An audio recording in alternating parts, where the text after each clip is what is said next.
Hello and welcome to Newswire. I'm your host, Ayza Omar. If you've been watching Newswire often, you will have noticed that a lot of our coverage revolves around major conflict zones. Kashmir, Gaza, Syria and Yemen are places that often come up. These and many more conflict zones around the world, in the present and in mankind's bloody past, wars and genocide, massacres and suppression have left an abysmal record of accountability for those who perpetuated one of the worst crimes in humanity's history.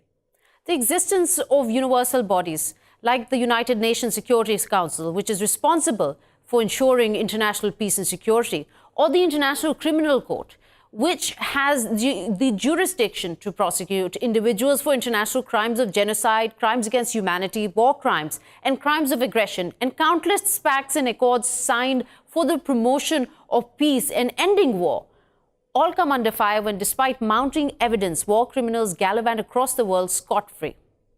The International Criminal Court has, since its inception in 2002, indicted 44 individuals. But so far, only 2 are serving sentences, not including the 4 who have already finished their sentences. So when last week, a 3-judge pre-trial chamber of the International Criminal Court told its chief prosecutor that she could not go forward with her inquiry into possible war crimes by Americans and others in Afghanistan, it didn't really come as a surprise. The judges decided that the lack of cooperation in any investigation by the US, which had had a choice to not participate in, and others meant that there was a low prospect of obtaining any convictions, and that, and I quote here, it would not serve the interests of justice. I'd also like to quote an attorney for the Center for Constitutional Rights in New York, Catherine Gallagher, whose reaction here I think is really apt. She said, "With its decision today, the International Criminal Court sends a dangerous message that bullying wins and that the powerful won't be held to account." Now, in Doha, an important 2-day conference was held. The lack of legislation available to rein in war criminals and bring them to account, that was the topic of discussion. There were no dearth of examples. There are hundreds of thousands who have been killed in Syria, and the death toll continues to rise every day. Similarly, in Yemen, which is going through the world's worst humanitarian crisis. And Libya, right in front of our eyes, is witnessing a burgeoning conflict. The Syrian government stands accused of committing chemical attacks against civilians and other war crimes during its 8 years of war. The United States and other world powers are not held accountable for their misdeeds in the Arab world and elsewhere. In fact, if anyone is held to account, it is usually from the poor countries. So my question is to you viewers, that how long is the world going to remain silent as these atrocities continue to be carried out by those who hold the sword, who have the power and who call the shots here? So for this, I would like to welcome our guests who are with us from different parts of the world. First of all, we have with us Dr. Yahya Al-Aridi. He's a Syrian politician and also part of the Syrian Negotiation Commission, and he's joining us from Istanbul. Thank you for joining us, Dr. Yahya. And also a journalist from Yemen, from Sana'a, Mr. Hussain Albukhaiti. Welcome to Newswire. Dr. Yahya, when you heard of this, the International Criminal Court throwing out basically a case of war crimes that America is responsible for, how did you feel? Well, first of all, I'd like to appreciate this introduction about this issue, which is of real concern to the 7+ billion people on this globe. We are living in a world, as the introduction has said, that power is the one that controls. It's the law of power rather than the power of the law that would dictate how people would live and respect for human life. Unfortunately, there is nothing of the sort. When we hear that criminals are getting away with their crimes in different places in the world, we feel really sad, we feel sorry, and to a certain extent helpless. However, with the billions of people feeling this way, I think that something needs to be done. The International Criminal Court should be empowered, should do something in this regard. We know that the United States historically has perpetrated certain war crimes. It ran away with that, got away with that.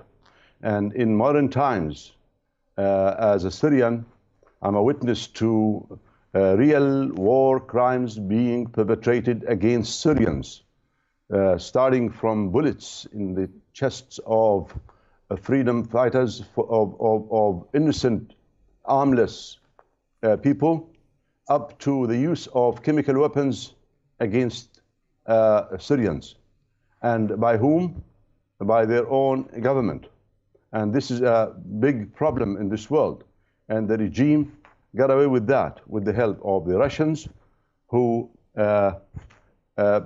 took the chemical arsenal of the regime and substituted it for its continuity to kill Syrian people. However, he continued to use barrel bombs full of TNT, displacing people. You know that half of Syria now is displaced all over the world, camps all over the place, hunger, crime, etc. And somehow this world has consented to the substitution of 23 million Syrians for a regime of killers whose number doesn't exceed 1,000.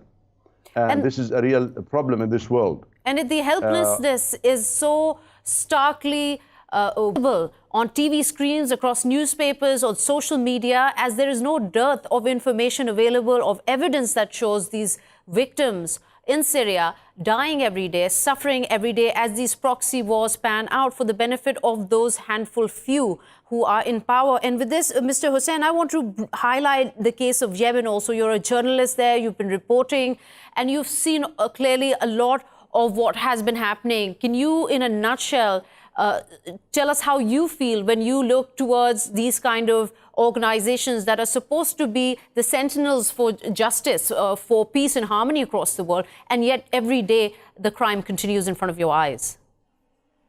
Yes, I think the main problem that we have nowadays is because that top countries that are actually committing crimes around the world is countries that claim that they are the protector of human rights and democracy. If we look to the United States, Britain, and France, those three countries are one of the top countries that sells weapons to many dictatorships around the world, and they are the ones who are protecting those dictatorships. And we only see the United States and UK and France claiming someone for human rights violation or blaming any dictator is because if that dictator or that president is against those three countries' policies. And we see the stand of what's happening in Syria, that all those Western countries are against Bashar al-Assad, against his regime, and they try to bring him into justice. These are facts and that cannot be denied on any forum because this is actual evidence out there. And here I'd like to welcome Ms. Youmna El-Sayed, the journalist from Gaza. My question to you is that, again, U.S. comes up in this debate also. Why is the U.S. allowed to support the illegal Israeli occupation of the Palestinian West Bank and then it goes ahead and recognizes Israeli sovereignty over the Syrian Golan Heights? Yes, well, first of all, we all know that the purpose of this conference was basically to hold the individuals and countries accountable for their crimes, whether as regimes or individuals violating human rights laws. Now, on the other hand, a strong country like the United States, it sends a very dangerous message to the world that you can actually break the law. You are able to do whatever violations or aggressions against other countries, that since you are the stronger or the upper hand, and you will not be held accountable for any of these violations according to your financial and power scale. And this declares a very clear message that there are no standards of justice in the real world. And this is a very scary fact and reality that we're living in. The international law for war crimes, for war criminals and those behind genocides and massacres, it's very clear-cut what needs to be done. It's the implementation that is the problem, isn't it? Exactly. It's a very challenging issue because in the Middle East, especially where there is a huge spread of human rights abuse, it's mainly because of two main reasons. The first one is the lack of any regional legislation or mechanism to deter such violations. So there's nothing to stop any of these violations that are mostly committed by the regimes themselves into their nations, okay? Or the failure of any of the international community or any UN organization to act against those who commit these war crimes. So again, we do find condemning. There is condemning by the international community, by the UN organizations, but we find no implementations whatsoever to any of the punishments towards any parties who are found responsible or guilty for any violations. How does implementation take place in places like Syria? You have given us many examples as well, and the chemical attacks were right in front of everybody's eyes. There was enough evidence to have taken so many steps by the international community to bring a halt to it right there and then. What is it that goes missing in this equation for pursuing peace? Well, it is the issue of accountability, as you mentioned. It is a very important matter. You just run away with a crime without accountability, without being taken to court. Legislations are very important matter, but at the same time, there are legislations that talk about these things in the region and countries. At the same time, there are legislations internationally. Look at the Security Council, for instance. When that war crime took place by use of chemical weapons, barrel bombs, etc., and the issue was debated in the Security Council, you would find a powerful member state, Russia in particular, to have vetoed any sort of accountability. And there was no way that this whole issue could be taken to the ICC without the consent of the UN Security Council. Now, Russia has done all sorts of things in Grozny, and that has done the same thing in Syria. And now all that for the purpose of just keeping a brutal regime in power. Iran also has contributed to the destabilization of the region. It just put its claws in Lebanon, in Iraq, in Yemen, and in Syria, all over the place. For what purpose? For the purpose of just keeping a brutal regime, a dictatorship that is similar to Iran itself. So this begs the question, has the very purpose of organizations like the UNSC, have they gone redundant? They're no use to us, really. They are powerless because they get their power from their member states. Now, when the member states perpetrate crimes, they cannot punish themselves. Now, members are the United States, Russia, China, England, and France. Historically, some crimes were perpetrated by each one of these members. How could they punish themselves? This is then we are living in a world where the law of power, not the power of the law, which is controlling this world, and that's why human beings suffer. There's a great deal of talk about human rights, about protecting human life, but actually on the ground we don't see any of that. So the solution for such a thing is to really do something about the UN itself, about the Security Council, to enlarge this and to have people to have a say in what goes on regarding their destiny life. Right, enlarge this or remove the very obstacle, which is the veto power. And here we are joined by Yousef Mawry, a Yemeni political expert also. He's joining us from Detroit. Welcome, Mr. Mawry, again to Newswire. What's your take on the United Nations Security Council and the veto power?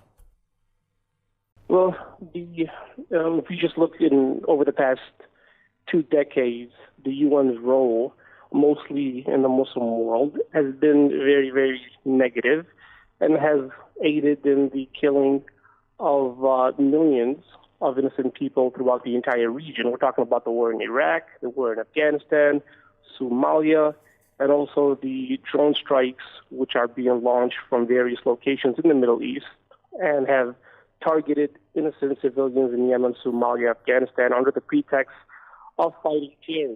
Ms. Youmna, it really seems when one looks back in the past, in incidents of such conflict zones, that the UN Security Council has ended up becoming a tool for the powerful to gain more power, especially the permanent members who hold this right to veto.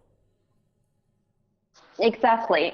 And that will not stop happening unless the international community is independent from these ties that are possessed on it by the US and the powerful countries that prevent it from taking the right action towards any part that has violated or committed any kind of war crime, just like what happens between Israel and Palestine. I mean, all the violations that have been committed by Israel, it is not held accountable for any of these violations or aggressions towards the Palestinians, just because it's being protected by the United States. This itself is a corruption that must be ended. No, and it's also really interesting, while you talk about Israel, the Goldstone report, which was commissioned by the UN, essentially highlighted, it was a condemning report against Israel, and it was thrown out the window to the effect that one of the authors of the report was pressurized so much that he actually retracted it. Exactly. Israel did not even said that it was a very injustice report. It said that it was not even going to take it into consideration. It did not give it any kind of importance. And it was, like you mentioned, thrown out of the window. Their violations continued against the protesters. Every week, we find protesters that are killed or wounded by Israeli live ammunition against unarmed protesters, that we find fences separating them and even concrete walls separating them. So basically, Israel does not fear not the international community, not any UN organization, because it knows that the United States is standing by it, and it's the powerful country that says the end word, as they say. Right. Mr. Mawry, one of the recommendations at this summit in Doha highlighting these issues with these international bodies not being able to do their jobs in conflict zones was that one of the recommendations was to incorporate the Rome Statute crimes into their domestic laws and establish absolute jurisdiction for international crimes, irrespective of whether the suspect is in custody or in the territory of the state. This obviously also demands that the country in question also be part of, have signed up to be part of this program. So isn't this the very core of the problem of the existing international laws that are out there to apprehend such criminals? Well, I don't think so. And the reason I say that is because they would need the blessing of the United States and the UN to carry out such a measure.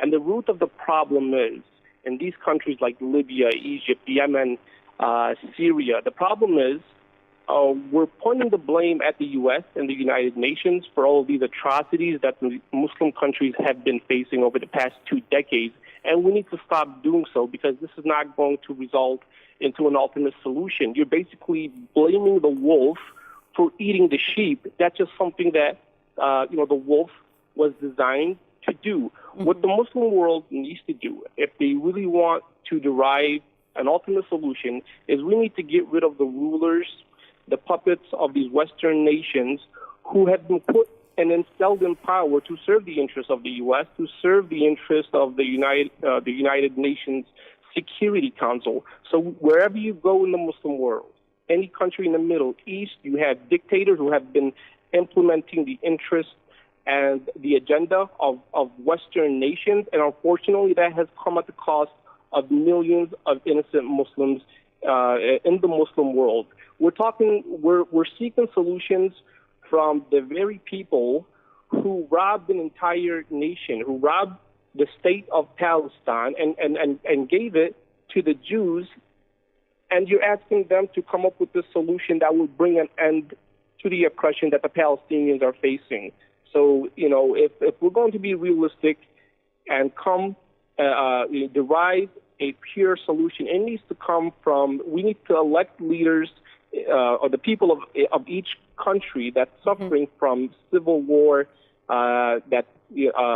backed by Western nations, they need to select leaders that will implement laws that the people that the people agree to, and the leaders, they need to represent the sentiments of those people. It seems like a really idealistic approach. I mean, considering that most of these regions are places where democracy doesn't even throw a shadow here. I mean, Dr. Yahya, what is your take on it? I really like something that Mr. Mawry said, blaming the wolf for eating the sheep. I mean, do you agree with his approach on how this can be resolved? I cannot agree more, because we are plagued with dictatorships. He is absolutely right. And we cannot blame others for having this. Had it not been for this brutal regime that is doing all these things, for instance, to its people in Syria, Israel wouldn't have dared, and the United States wouldn't have dared to annex the Golan Heights.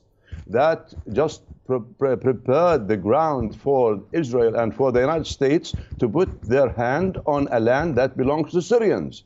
So the issue here is having those dictatorships, just getting rid of them. That's the most important thing, and but it's who the gets power rid of the people.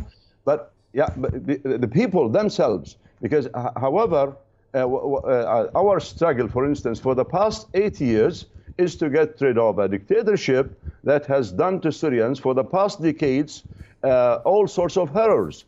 Now, it is supported, of course, first of all by Iran, by Hezbollah, which is a proxy of Iran, then by one of the one member state in the Security Council, Russia, through direct military interference, and more than anybody else, it is supported by Israel, but indirectly, because at the beginning of the the uprising in Syria, some of the people in the regime said that Israel's security would be threatened if the regime is threatened. Absolutely. And we are still, as Syrians, suffering from that. Right. And I'll have to stop you there, Dr. Yahya. We've run out of time for this segment. Thank you so much for your contribution. Also, Mr. Mawry and Ms. Youmna for participating here on Newswire. We'll take a quick short break. We'll be right back.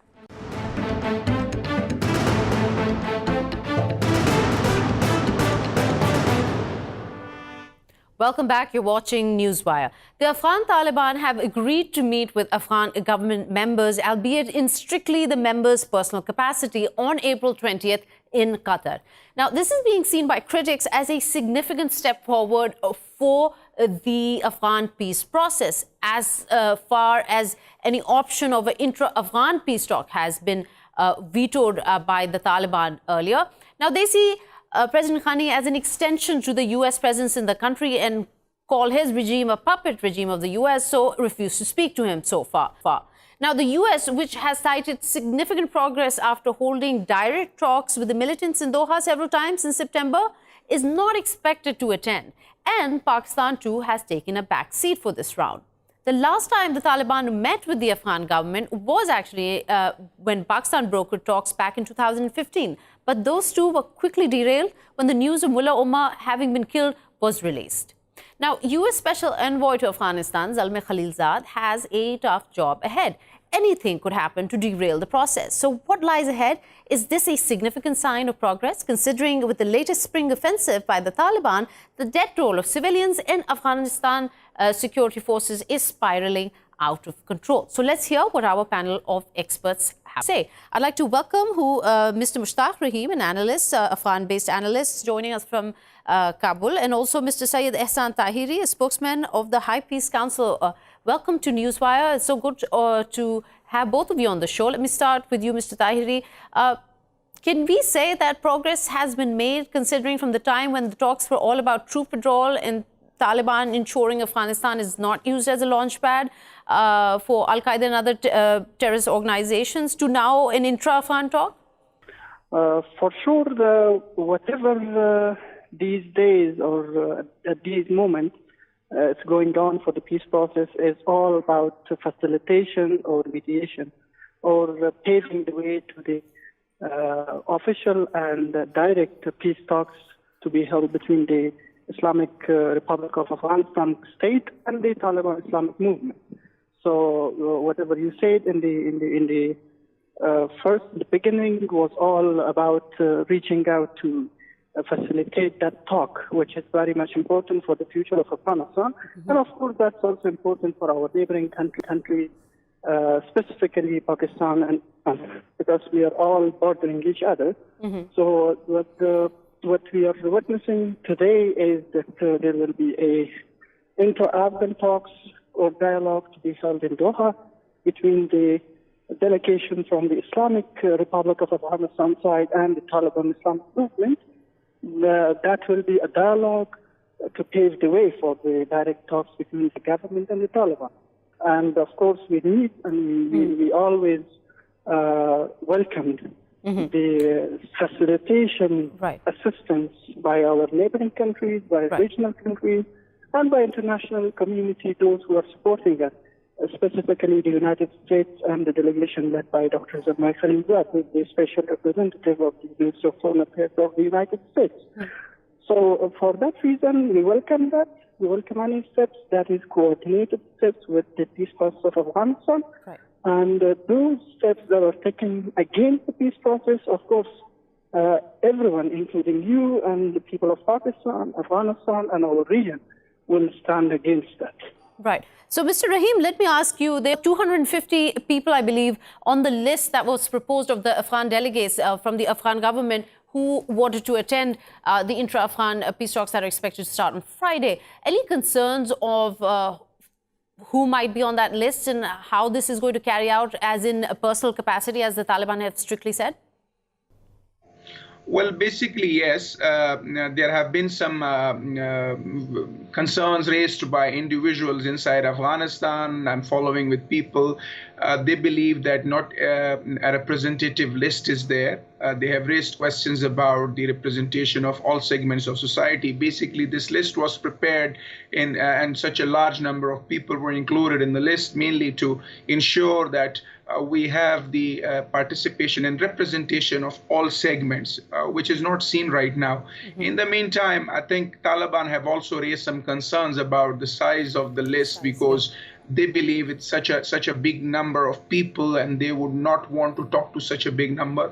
So the size of the list is an issue that is being discussed right now, and I believe both of these issues might cause some delays in regard to organization of the upcoming meeting, and I'm seeing that there might be a delay of few days before this meeting kickstarts. And Mr. Taheri, as we're talking about the true representation of the Afghans, which is the essential sort of bottom line to those who will participate in the Intra-Afghan talks this Friday, you are also going to be part of the Loya Jirga that President Ghani has proposed in order to get everybody on board in Afghanistan, no?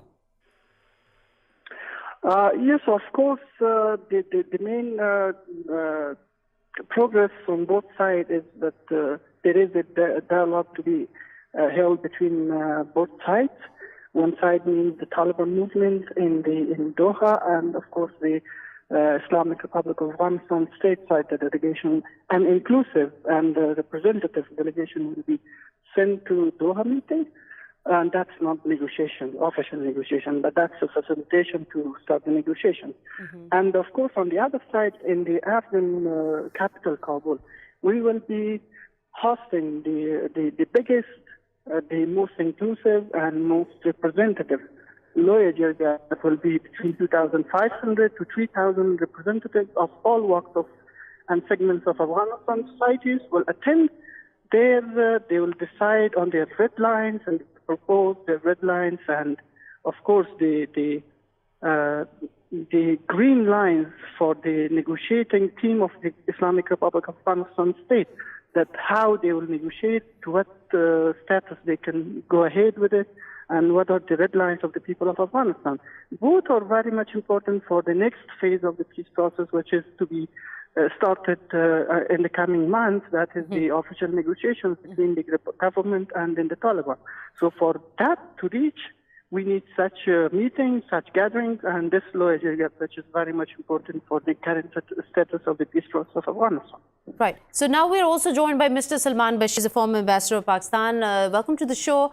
Mr. Salman, there is a lot of concern about whether the Afghans are on the same page. As you heard our guest, Mr. Taheri, talk about the Jirga and how there are different wheels in motion in trying to make these peace talks successful. What is your opinion, especially considering the incumbent government in Afghanistan? Is it possible, a realistic view, to have everyone on the same page? Well, certainly, I think it is in the interest of everyone to be on the same page. I believe, first of all, it is, of course, only for the Afghans to decide how they want to proceed ahead, how they see their future. Of course, as neighbors and as brothers and friends, we wish them well. I think everything should be centered on sort of facilitating and helping the Afghans, if it's so required, to be together and to be on the same page. So I think that is absolutely a point of principle that should be respected by everybody, including the lead negotiators, from the outside, from the region and the international community. And what is Pakistan's role here in order to ensure they try that the Afghans have this intra-Afghan dialogue, encourage them to move forward? Well, I don't think Pakistan, in my personal view, I don't think we should have a role actually, in substance. We should only, at the request of our Afghan brothers, do what they want us to do in a manner that they expect us and they really desire us to do. I don't think in the intra-Afghan process, Pakistan has a direct or an indirect role. Right.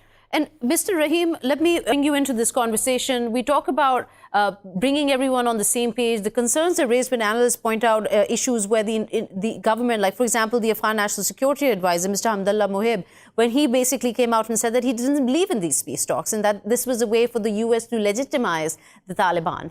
Doesn't this become a really bad framework to start off from in intra-Afghan peace talks? See, first of all, talking about having everybody on the same page, I think we always can have a broader agreement on in any peace process among the different segments of the society, but agreeing on all details will never happen. Have a look at any of the peace processes that have happened. The most recent one, the Colombian peace agreement. There were no agreements on all issues, but one agreement there did exist, and that was to have peace in the country.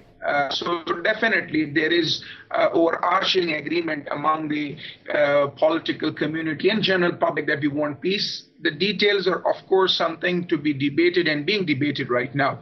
Now, coming to the issue of Abdullah Mohib and the American government, of course, the Americans, particularly Mr. Zalmay Khalilzad, was keeping so many things close to his heart, not negotiating and discussing it with the Afghan government. There was lack of coordination as well as and a lot clarity. of distrust. So, there's a distrust and so many speculations that were appearing in the international and local media that had really put in an uncomfortable position. I mean, the Afghan government was in an uncomfortable position, and that's why they had to share their dissent and discomfort with the Americans in order to they come forward and negotiate. And I think that really helped. If you see the American senators and congressmen, they have rallied around the demand of Afghan government to be part of the whole process.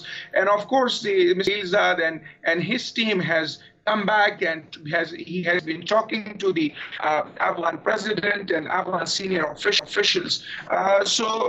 Yes, they were not comfortable and they shared their views, which was quite move forward, I think. Right. Now, I hate to interrupt, but you see, you mentioned senators. Most of them also rallied against President Trump to get out of the war as fast as possible, and there's a lot of pressure there. And here, there's another person, Chief Executive Abdullah came out and said about Zalmay Khalilzad that basically he is selling out the Afghan security forces, and he's trying to become the Viceroy of Afghanistan himself, quote unquote. And Mr. Taheri, when this kind of statements come out, and this is the frame of mind, it really puts a big damper on the progress of the peace talks, don't you agree? The main point is strategic partnership between Afghanistan and the United States of America. That will not be damaged until that faces the problem.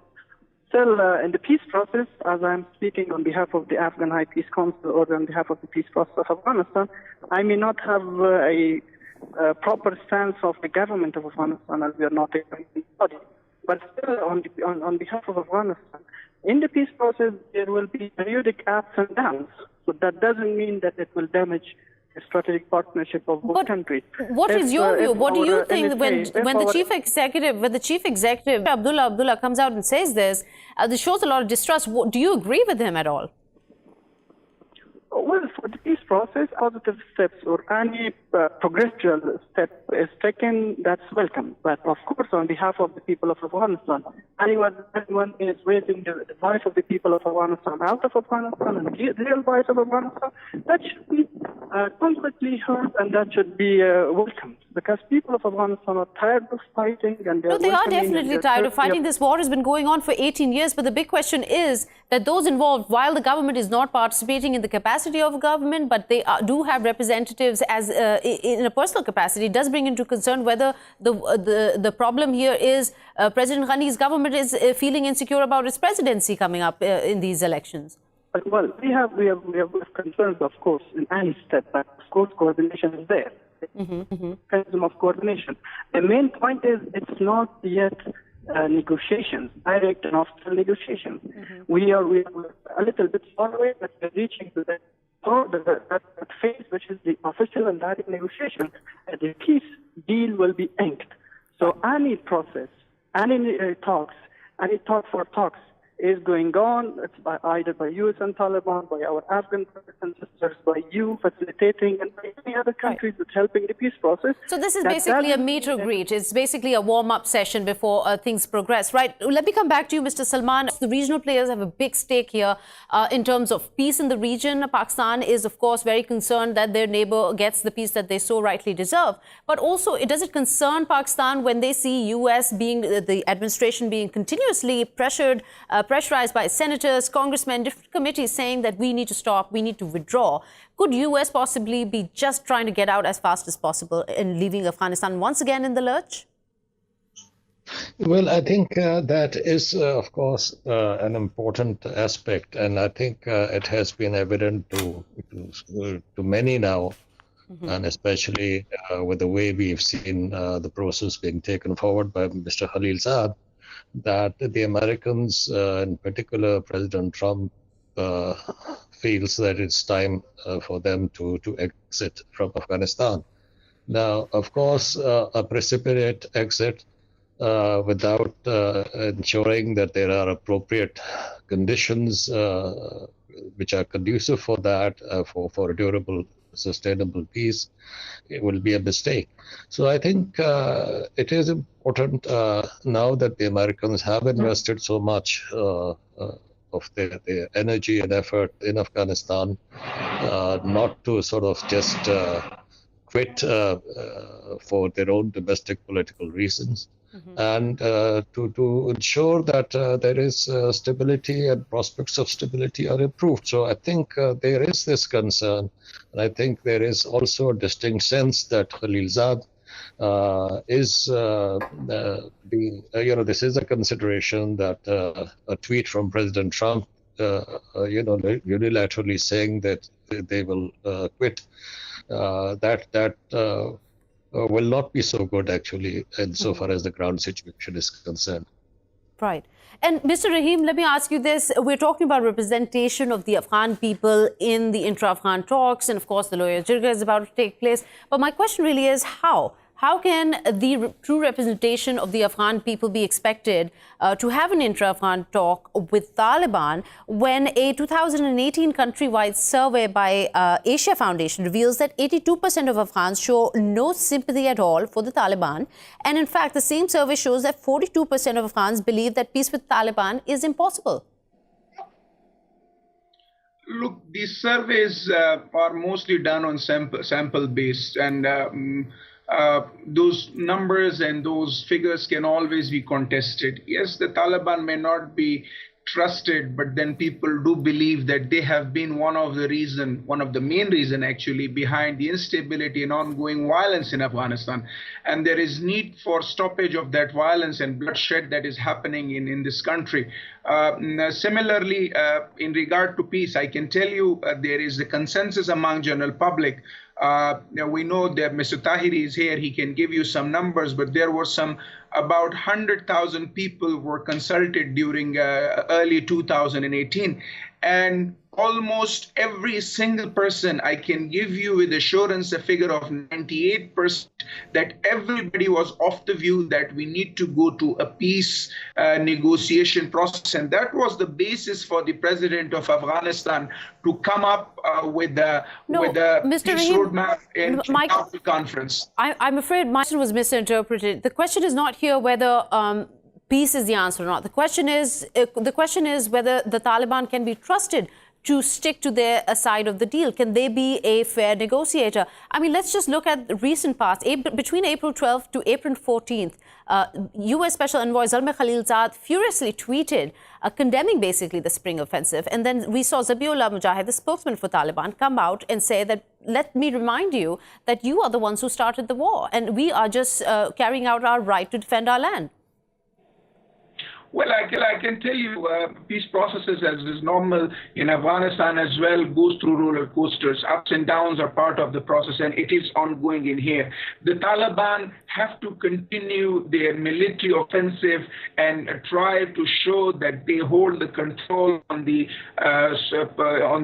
security horizon, and they will exert pressure on the public so that when they go to the negotiation table, since they are not a government but a fighting outfit, a non-governmental state actor, for that they have to ensure that the morale of their fighters is high so that they don't think as if we are negotiating and they leave fighting, as well as when they go to the negotiation table, they go from position of strength. And coming to answer your question precisely is that when peace negotiations go forward, there definitely will be guarantees.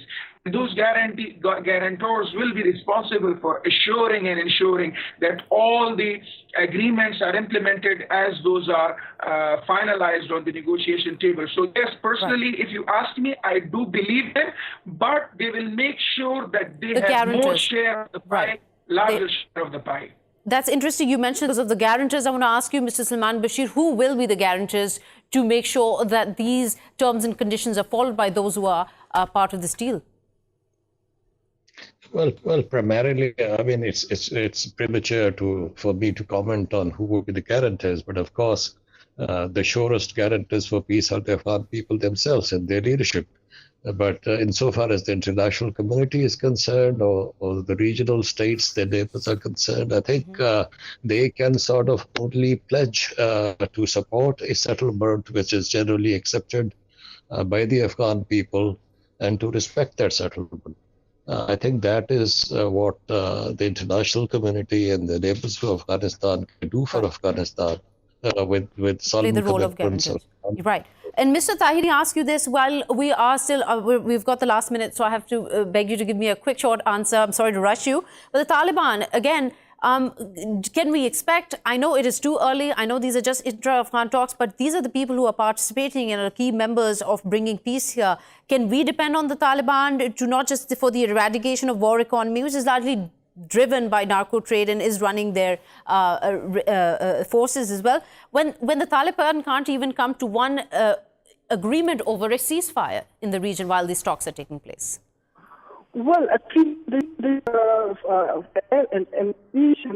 peace process that you studied or researched in the region internationally that changed the fight to peace and sustainable peace, that will be a case that ceasefire should be there for trust building, then the negotiation can start. We are working on that from our side, HPC, the High Peace Council, the government of Afghanistan. We are in direct touch with the Taliban and through the supporters of peace process internationally and regionally. We are persuasively and enthusiastically requesting those supporting this to have a one united support for this, that we should have the ceasefire adopted or implemented sooner before Ramadan, because we don't have to to work on trust building in the different pillars of the leadership of the Taliban for the talks to start. But of course, it is a change from yesterday to now. And tomorrow will be on another positive step forward. We do not say negatively, but that's the positive issue that peace process is normal. Situation has ups and downs, as Mr. Rahim said. But we are hopeful, we are confident. We are hopeful, and hopefully things will go well, while critics and analysts continue to talk about how the talks are hanging from a thread. But we can only hope for the best for them to turn out. And unfortunately, we've run out of time here at Newswire. But stay tuned to Indus News for more updates from the team of Newswire. It's goodbye.